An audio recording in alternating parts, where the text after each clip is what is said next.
Counterterrorism experts say a retaliation attack for Osama bin Laden's death is inevitable.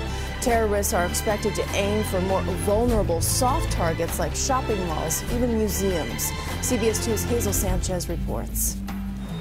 They are places jam-packed with people, pedestrian malls, shopping centers, and stadiums. Yeah, I feel safe, but of course in the back of my head, I know that things can happen. Counterterrorism expert Yuval Aviv says terrorists seeking revenge for Osama bin Laden's death will turn to attacks less dramatic than the destruction on September 11th, focusing instead on soft targets like hotels, places of worship, and mass transit hubs. It's easier, less complicated for them to carry out. What they're going to achieve if they're successful is to kill as many people as possible. Security consultant David Bohm says the future could include security checkpoints entering all soft targets, like your local department store. Bohm says even with a police presence, the areas are vulnerable. The reason they're called soft is because it's so easily accessible to anyone. There has to be security checks for the safety of all people. Added security is a turnoff for some New Yorkers. There's a police presence and they search someone with a backpack. Somebody who looks not really suspicious, but it's random. So I would go if that is the case. Not if everyone is being searched. It's better to be safer than sorry. Despite the challenges to secure high-volume soft targets like here in Times Square, security experts say one of the best lines of defense already exists and doesn't cost a thing. We are millions and millions of eyes and ears. We need to assist each other and keep each other safe. Freedom coming with an increasingly heavy price. In Midtown, Hazel Sanchez, CBS 2 News. Soft target security is a long-standing practice in Israel, where people and their possessions are carefully examined. It did not take long at all. The documents from Osama bin Laden's compound have already given up a vital piece of information: that al-Qaeda was plotting to strike America again this coming September on the 10th anniversary of 9/11, and the target, trains. Our Pierre Thomas has been told about the details that prompted intelligence officials to issue a new alert today, and he brings them to us tonight. Pierre. Diane, investigators have been going through this evidence nonstop, and the initial sifting of this material reveals that handwritten notes about plans to derail trains in the U.S. Authorities in all 50 states are being warned that al-Qaeda had been planning to attack train lines, potentially killing hundreds on the upcoming anniversary of 9/11.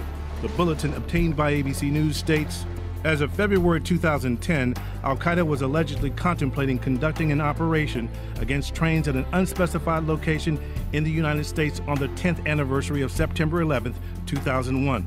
As one option, al-Qaeda was looking into trying to tip a train by tampering with the rails so that the train would fall off the track at either a valley or a bridge. You can't guard hundreds of miles of track. And if they can get to one location that's not well guarded and put explosives on it or do something to cause the train to derail, that's a lot easier than going after an aircraft. ABC News has learned the bulletin arises out of evidence recovered from bin Laden's compound, revealing that al-Qaeda remained fixated on so-called soft targets like transportation. This appears to confirm that bin Laden still had a role in approving al-Qaeda plots, just as he did for 9/11, in which he openly bragged about his direct involvement in planning that massacre. I was thinking that the fire from the gas in the plane would melt the iron structure of the building and collapse the area where the plane hit and all the floors above it only. This is all that we had hoped for. One official tells ABC News the materials found at the bin Laden hideout include schematics and websites involving a variety of things al-Qaeda was considering. One official describes the documents as aspirational, but not indicative of final stage planning. But the new evidence shows that al-Qaeda was planning attacks that echoed past assaults on commuter trains in Madrid and London. Tonight, throughout the United States, railroad and transit systems are ramping up security in response. And Diane, this is only the beginning. It's the first read of a trove of materials that they're just beginning to review. As we said, it didn't take long. Thank you, Pierre. The world never saw Osama bin Laden after this videotaped appearance in September 2007. But documents grabbed from his compound reveal that to the very end, bin Laden was still at the core of al-Qaeda's operations and dreaming of new attacks against America. CBS News has learned that memos recovered from bin Laden's lair show the al-Qaeda leader was thinking big. The memos reference potential attacks against major American cities: New York, Washington, Chicago, and Los Angeles. Sources say the writing suggests striking on important specific dates: July 4th, September 11th, and New Year's. That's interesting to analysts because it may suggest a subtle shift in terror planning. Historically, Al-Qaeda has attacked when it's ready, not necessarily on holidays and anniversaries. Sources say the memos do not indicate that the potential plots are operational. Instead, they seem to represent an Al-Qaeda wish list, loose, aspirational outlines for strikes the terror group hoped to launch. The memos do not mention any particular mode or method for the potential attacks, and it's not at all clear if any assignments had been passed out to terror operatives. Bin Laden's group also talked about attacking U.S. trains specifically on the 10th anniversary of 9/11. Tonight, the FBI and DHS are spreading that word to law enforcement agencies, though we want to stress to you that so far, no imminent plot has been uncovered. Katie? Bob Orr, thank you. This is CNN Breaking News. We're getting important new information on some of the information that was picked up when bin Laden was killed. Our Homeland Security correspondent, Gene Meserve, has been learning some fascinating and critically important details of what?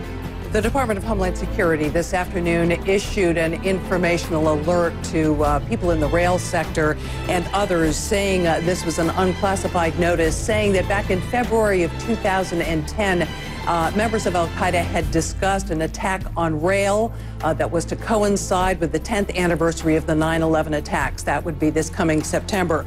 According to two individuals who I've spoken with who received this notice, it concerned not explosives, but placing obstructions on tracks. I'm told that it did not mention any specific city or rail system.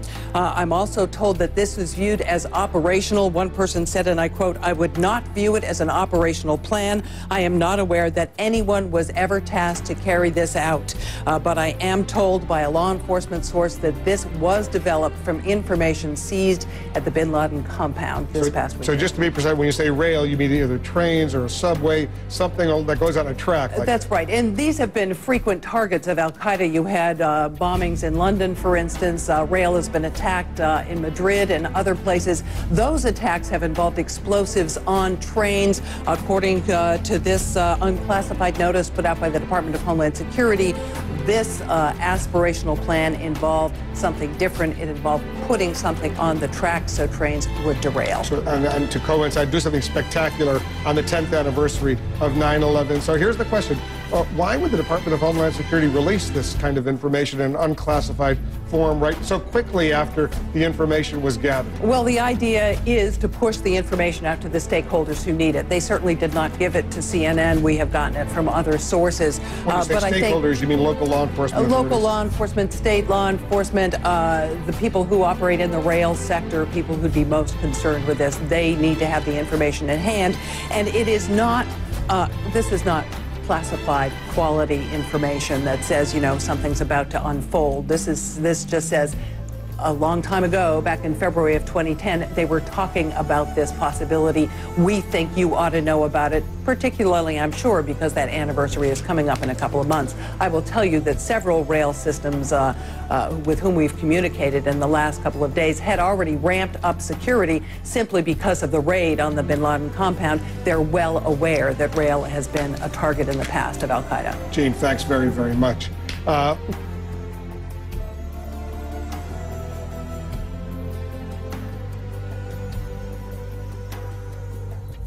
The death of bin Laden marks the most significant achievement to date in our nation's effort to defeat Al-Qaeda. Yet his death does not mark the end of our effort. There's no doubt that Al-Qaeda will continue to pursue attacks against us. We must, and we will, remain vigilant at home and abroad.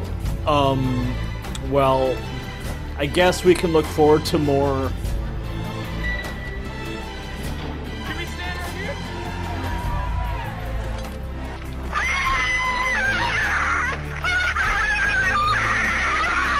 Despite the many laws that we have that are meant to restrict the government from wiretapping us or accessing our communications records without warrants, that the government, the U.S. government, is immune from any lawsuit for violating those statutes. After the ceremony, he has only 10 minutes